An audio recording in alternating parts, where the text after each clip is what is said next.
Hey everybody, it's Lon.TV, and it's time once again for your weekly wrap-up. And as many of you know, I'm teaching a class at the University of Hartford this year on entrepreneurial content creation. And we've been looking at a lot of different trends in the class about how you as an independent creator can earn a living. And one of the biggest growth areas that I see right now with a lot of opportunity is something called social shopping. And this involves an influencer of some kind communicating to people through an app or other platform, and that platform allows people to buy products on the spot that the influencer is talking about. But like all the other areas of content creation, it's important to earn the trust of your viewership, and if you don't do things properly, you might end up not in a very good place. And there's some really interesting market research that I found as part of this discussion that we'll be looking at in this video. So let's get to it.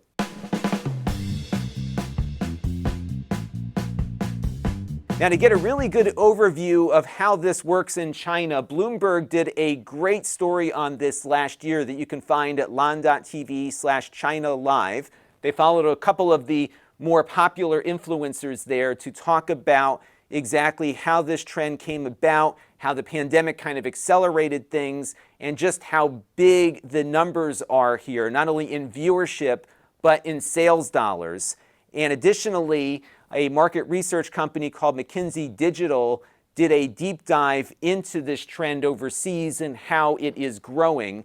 Take a look at these sales figures from their report. When this started around 2017 or so, it had generated about $3 billion in value. Now, as of 2020, it's up to 171 billion, if not more. Remember, we're in 2022 now. Now, if we look at the topics that are currently most popular in this space, apparel and fashion by and large lead the way at 35.6%. So if you were looking to get into this, apparel and fashion is probably a little oversaturated at this point, but there looks to be some opportunities, especially in the areas of beauty and fresh food, along with consumer electronics, furnishings, and automotive kinds of things. Now, of course, the more expensive something is, the less likely someone's just going to buy it on the spot through an app. But I think you could look in each of these verticals and find areas where you might be able to carve out a little bit of a niche for yourself. Now, what I found most interesting was this chart from McKinsey that looks at what influences buying decisions. And of note here, across many different generations, is that most people don't put a lot of weight into what an expert, or a quote-unquote expert, celebrity or influencer has to say. They also don't put much weight anymore into the traditional media. And at the same time, we're seeing social media increase as a trusted platform for making buying decisions, especially amongst the age group of my students, the Gen Z 18-plussers.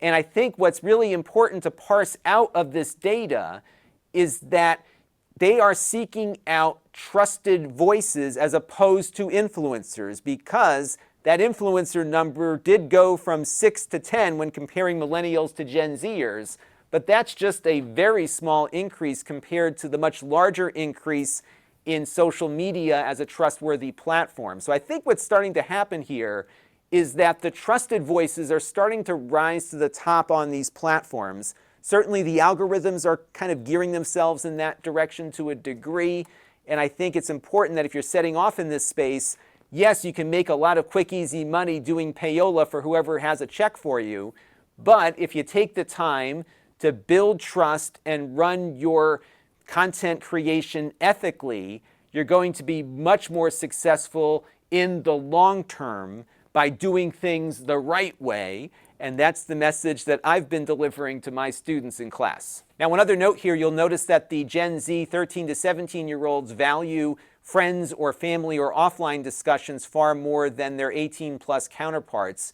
And I think that's due to the fact that they are still in school, they're living at home, so those social interactions that they have with their friends and family are much more significant than it might be for a Gen Zer who is entering adulthood, going away to school or going into their career or whatever. So I think that number will shift as those younger Gen Zers get older.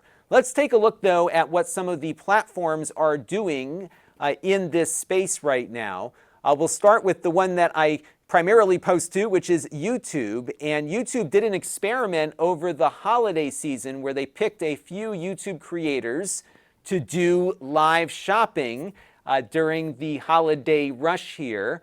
And you can see some examples of what that looked like here. So they had a creator talking about makeup. They were able to put different surveys into the chat, kind of like what you can do on a regular live stream. And then they had direct links to buy the products that she was talking about on Walmart. Now, one thing that YouTube has been doing for a little while is something that they've enabled on my channel called product tagging. Let me show you what that looks like. So here's my most recent video review that I put up on the channel here. And you can see when I tap on the video, there's a little thing here to view the products. And when I click on that, it brings me over to the iPhone SE, which is featured here in the video. And YouTube enabled this on my channel a little while back, and I'm sure a lot of you are seeing this link now on my videos. And when I upload the video, I just assign it the product that I'm talking about. In many cases, the products are there, although in some cases they're not. And if I click on View here, it brings me over to this page where I can look at all the different options for that product, but the video is still playing here at the bottom. And then if I wanted to go further, I could compare prices here, which presumably brings up some Google shopping results, and then I can click on a link to buy it at the retailer. Now, right now, it doesn't leave me in YouTube. It basically dumps you off into the retailer's website, so it's a little less than ideal versus what you saw with that China example from the Bloomberg video where everything is directly integrated into the app. But I think this does give some indication as to where YouTube would like to go in this space, because certainly there's a lot of channels like mine that talk about specific products, and I like the ability to tag the product here, if for nothing else, to get better search optimization so that I can say to YouTube, this is the product that we are talking about here, this specific generation of product. Because what I've seen over time is that when the new iPhone SE comes out, I'll get a bunch of traffic on my review for the prior one, and that doesn't really help consumers all that much. So to be able to tell YouTube definitively what version of the product you're looking at, I think has a lot of value. One thing I would like to see YouTube implement here is some kind of affiliate program where people who have that link and allow people to click on it can earn some commission similar to how my affiliate links work now. Now, I've talked about affiliate revenue in the past, and it's something that I think is a really good revenue model to build your business around. The reason is that if you go out and lie about a product and drive a whole bunch of sales to it, when people get that product and discover that it's a piece of junk and end up returning it, you lose the commission on the original sale. So there's a disincentive here to lie about what a product's attributes are, because once the truth is discovered, you'll lose the money, versus a company paying somebody outright to talk about something and just drive sales blindly. There's no penalty to that creator for being full of it and on the take. And that's why I think affiliate revenue really is the way to go in many cases, because it does incentivize honesty. Now, some other platforms are looking at this. TikTok, of course, which does this in China under their sister brand, started playing around the holiday shopping season as well. They did a partnership with Shopify, and that allowed more independent shops to sell through the TikTok app. And I'm not sure how it worked there, but I do think there was a tighter integration in the purchasing experience, similar to how this works in China.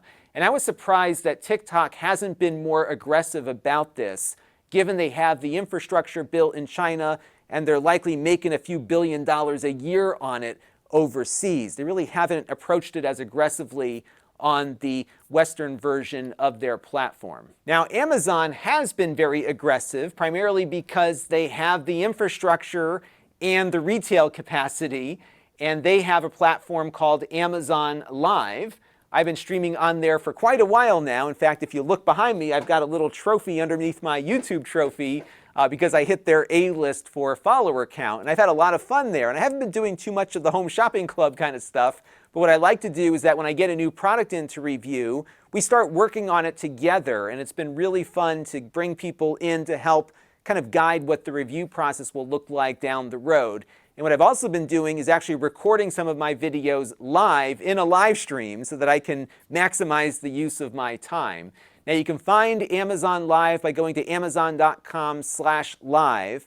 It works on the web, it works on the mobile app here, as you can see, and it also works on the Amazon Fire TV platform. So they've really been building this out pretty quietly, and just about every week or so when I'm streaming, somebody will find my stream and say, I didn't know Amazon does this, but they do.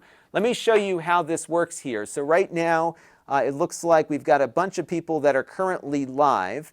Oftentimes, you'll find one of Amazon's own streams here on the front page, or they'll have a hand-picked influencer that goes up to the top. Now, what you're going to see here is she's here, of course, live talking about various products, and below her is a carousel that she can control from her Amazon Live app.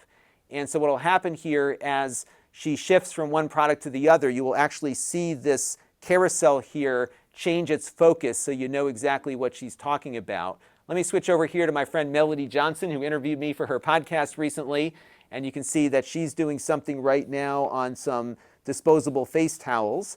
And you can see that one's kind of in the middle of the pack here because that's currently the focus of what she's talking about. And you can see also it says featured now. And if I tap on this, it'll bring me right to the Amazon product page where I can purchase it. And then, of course, I can jump back to her stream to follow the rest of her live streams. So this is the kind of thing that Amazon has been doing for a while. Most of the influencers are getting affiliate marketing revenue on site from this, and that is the financial incentive. But again, if there's a return, it comes out of the affiliate's pocket. But Amazon is doing a lot more than just live streams. They have replicated the functionality of YouTube and Instagram to some degree. Now, what you're looking at here on screen is my Amazon page, which you can find at Lon.TV/Amazon shop. You can follow me there, and you'll get notified when I go live and occasionally when some other things happen on the platform.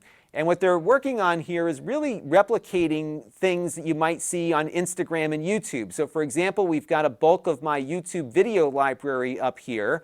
I've been uploading videos to Amazon for probably the better part of 3 or 4 years at this point. It has been very successful for me as a content creator. And again, I like the revenue model because you as a viewer don't see any advertising. And if you do buy something, there's an affiliate commission, but if you return it, I lose the commission. So that's why I think this is a better model than just straight up advertising. Now, I did do some paid work for Amazon in full disclosure. I did a tutorial series on how to get started as a creator here, but I was very happy to do it for them because it's been such a big part of my business's growth over the last couple of years. Now, in addition to the recorded videos, you have still photos that you can upload, and this works a lot like Instagram does. You tag a product, you take a picture of the product, you can put some text in with it. You can see some text there at the bottom, and this will integrate into the product page very similar to how the videos integrate. So what you'll do is you'll maybe go to my page to find some videos, but if you're just browsing around Amazon and land on the Chewy Larkbox page, you'll see my video located just above the comments section. I did a big video about how all of this works, which you can find in the video description if you're curious.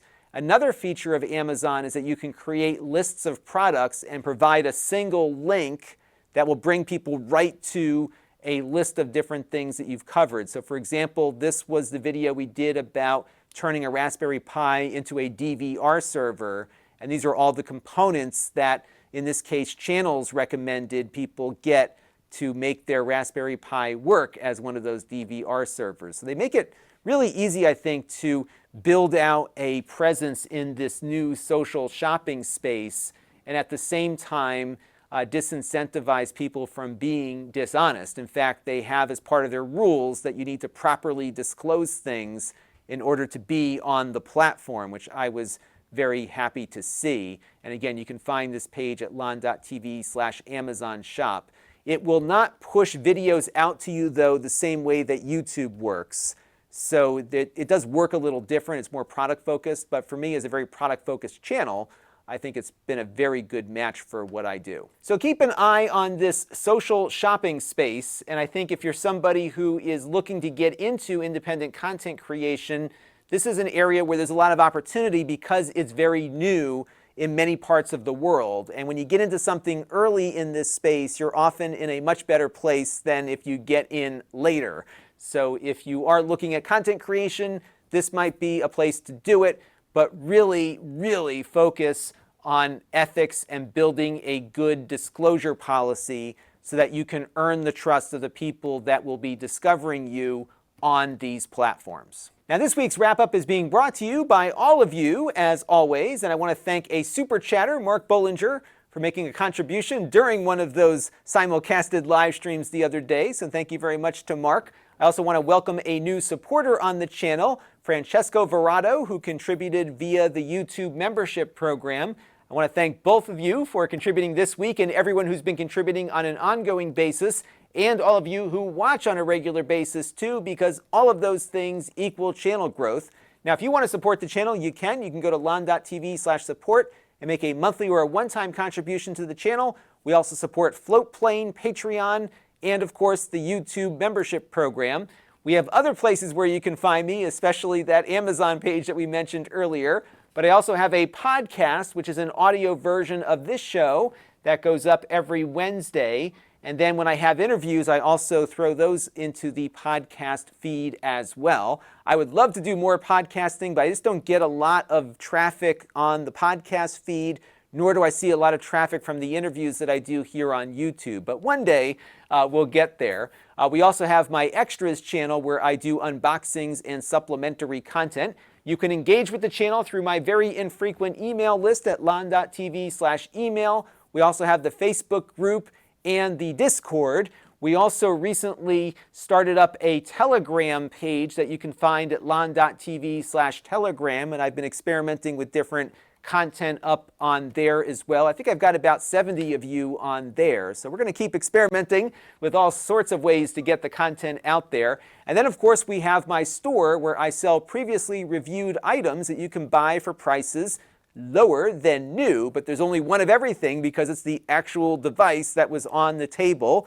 So I recently put up the iPad Air and the iPhone SE. The iPad Air sold very quickly, but the iPhone, at least at the time I'm recording this, is still available. And if you want to get notified every time I add something to the store, you can go to Lon.TV/store alert and get an email pushed out to you every time I add something there. So sign up for that and you will get notified the second I make a change on the store. And that is going to do it for this week's weekly wrap-up. Thank you all for tuning in. I know a lot of you have been enjoying me taking some of my classroom content and bringing it over to the channel. So hopefully you have found it interesting. And until next time, this is Lon Seidman. Thanks for watching. This channel is brought to you by the Lon.TV supporters, including gold level supporters Jim Tanis and Tom Albrecht, Hot Sauce and Video Games and Eric's Variety Channel, Brian Parker and Frank Goldman, Amda Brown and Matt Zagaya, and Chris Allegretta. If you want to help the channel, you can by contributing as little as $1 a month.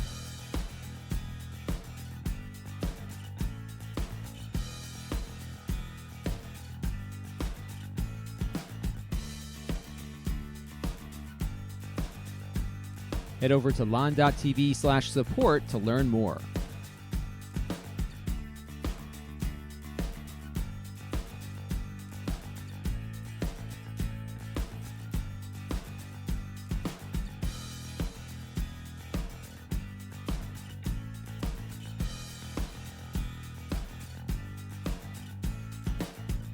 And don't forget to subscribe. Visit Lon.TV/s.